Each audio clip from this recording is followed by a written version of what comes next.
जय हिंद एवरीवन। कैसे हैं आप लोग? आई होप आप लोग बहुत अच्छे होंगे और आप लोगों की प्रिपरेशन भी बहुत अच्छी चल रही होगी। बहुत बड़ी कंट्रोवर्सी के बाद या बहुत ज़्यादा कंट्रोवर्सी के बाद नोबेल प्राइज 2025 का डिस्ट्रीब्यूशन हो चुका है और हमारे एग्जाम पॉइंट ऑफ व्यू से ये बहुत ज़्यादा इंपॉर्टेंट हो जाता है कि हमें सभी नोबेल प्राइज विनर्स के नेम पता होने चाहिए।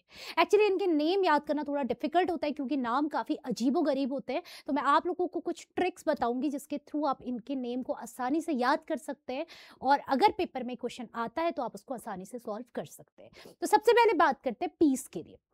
तो इस बार जो पीस के लिए नोबेल प्राइज मिला है वो मिला है वेनेजुएला की मारिया कोरिना मैचेडो को।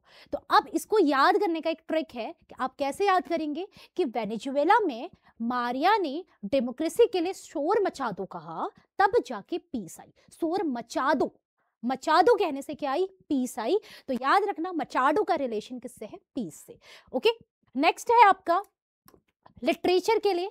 तो भाई लिटरेचर के लिए जो नोबेल प्राइज मिला है वो थोड़ा अजीबोगरीब नेम है, मेरे को इसका प्रोनाउंसिएशन भी नहीं होगा, बट क्रसाजना होरकाई नेम से मिला है। नाम देखकर ही वैसे आपको याद आ जाएगा कि कुछ अजीबोगरीब नाम है, तभी इसको लिटरेचर के लिए नोबेल प्राइज मिला है। बट फिर भी एक तरीका है इसको याद करने का कि आप ऐसे बोल सकते हैं कि लाओ वो खजाना, खजाना खजाना से याद कर सकते हैं जो लिटरेचर में छिपा है। हालांकि ये नाम देखते ही आपको याद आ जाएगा लाओ वो खजाना जो लिटरेचर में छिपा है। तो ऐसे आप लिटरेचर के नोबेल प्राइज को याद कर सकते हैं।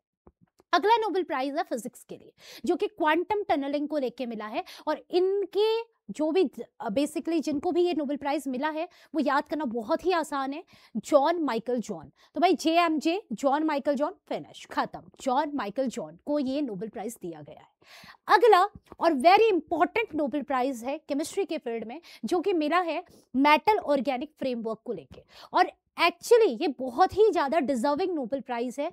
ये जिन भी साइंटिस्ट को दिया गया है इन्होंने एक ऐसी टेक्नोलॉजी को डेवलप किया है जो कि आने वाले टाइम में पोल्यूशन के लेवल को कंट्रोल कर सकती है। अभी तक हम सिर्फ सोचते थे कि हम पोल्यूशन के लेवल को ऐसे कंट्रोल करें, हम ऐसे कंट्रोल करें, बट इन्होंने एक ऐसी टेक्नोलॉजी डेवलप की है जहां पे आप एक प्लास्टिक के पीस में जो भी एटमॉस्फेयर में जहां पर भी CO2 ज्यादा मात्रा में है उसको आप एब्जॉर्ब कर सकते हैं।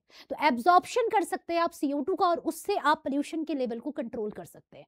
नॉट ओनली CO2 का एब्जॉर्प्शन, आप यहाँ पर उस जगह पे जहां पर वाटर वेपर बहुत ज्यादा है उसको भी एब्जॉर्ब कर सकते हैं और जहां पर वाटर वेपर की जरूरत है वहां पे उसको रिलीज कर सकते हैं। तो ये अपने आप में एक बहुत बड़ी इनोवेशन है जिसके लिए इनको नोबेल प्राइज मिला है। और नाम याद करने का तरीका बहुत आसान है, ओमर और रिचर्ड।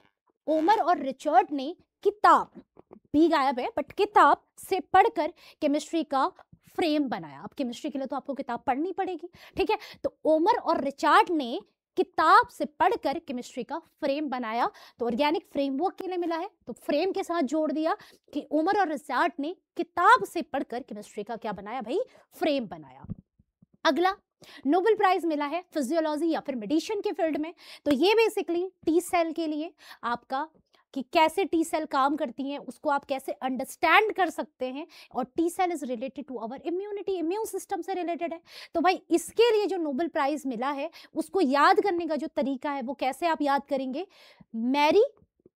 मैरी और फ्रेड, मैरी और फ्रेड ने साग, अब ये साग साग का ओके मिला लेना। तो मैरी और फ्रेड ने साग खाकर मेडिसिन ली जिससे उनका इम्यून सिस्टम और स्ट्रांग हो गया। अभी देखो साग खाने के दिन आ रहे हैं और जैसे हम साग खाते हैं हमारी इम्यूनिटी स्ट्रांग हो जाती है। तो कैसे भाई मैरी और फ्रेड ने भी साग खाया और साग खा के उन्होंने मेडिसिन ली। मेडिसिन ना मिले तो मैरी और फ्रेड ने साग खाकर मेडिसिन ली, उससे क्या हो गया भाई? उनका इम्यून सिस्टम और ज्यादा स्ट्रांग हो गया। लास्ट नोबेल प्राइज आपका इकोनॉमिक साइंस के फील्ड में मिला है जो कि इनोवेशन के थ्रू आप कैसे ग्रोथ को अचीव कर सकते हैं इस चीज के लिए है। तो इसको याद करने की बहुत ही सिंपल ट्रिक है। तो भाई कैसे याद करोगे? जोएल ने पीटर से पूछा, जोएल ने पीटर से पूछा आपका हाउ हाउ आगे, हाउ आगे बढ़े। तो जोएल ने पीटर से पूछा हाउ आगे बढ़े। पीटर बोला फिर इकोनॉमी में इनोवेशन करके। तो याद हो जाएगा ना। तो भाई जोएल पीटर आगे, तो जोएल ने पीटर से पूछा हाउ आगे बढ़े। तो उनने क्या बोला, पीटर ने बोला इकोनॉमी में इनोवेशन करके। तो आई होप आपको ये ट्रिक पसंद आई होगी और इसको जरूर पढ़ के जाइएगा, नोट कर लीजिएगा, इससे रिलेटेड क्वेश्चंस को करिएगा, जो आपके आने वाले एग्जाम में आपके लिए बहुत ही ज़्यादा हेल्पफुल होगा। और अगर आपको ये ट्रिक पसंद आई हो तो कमेंट बॉक्स में ज़रूर बोलिएगा। अच्छा, एक क्वेश्चन जाते जाते आप लोगों से मैं ये पूछूंगी कि आपने कमेंट बॉक्स में इसका आंसर करना है कि फर्स्ट टाइम नोबेल प्राइज कब डिस्ट्रीब्यूट किया था, सबसे पहला नोबेल प्राइज किसको मिला था, और नोबेल प्राइज कौन सी कंट्री के द्वारा डिस्ट्रीब्यूट किया जाता है। तो फर्स्ट टाइम कब डिस्ट्रीब्यूट किया था ईयर आपको बताना है, कौन से साइंटिस्ट को दिया गया था ये आपको बताना है, और कौन सी कंट्री है जो नोबेल प्राइज को डिस्ट्रीब्यूट करती है ये आपको बताना है। तो मिलते हैं आपसे नेक्स्ट लेक्चर में। जय हिंद, जय भारत।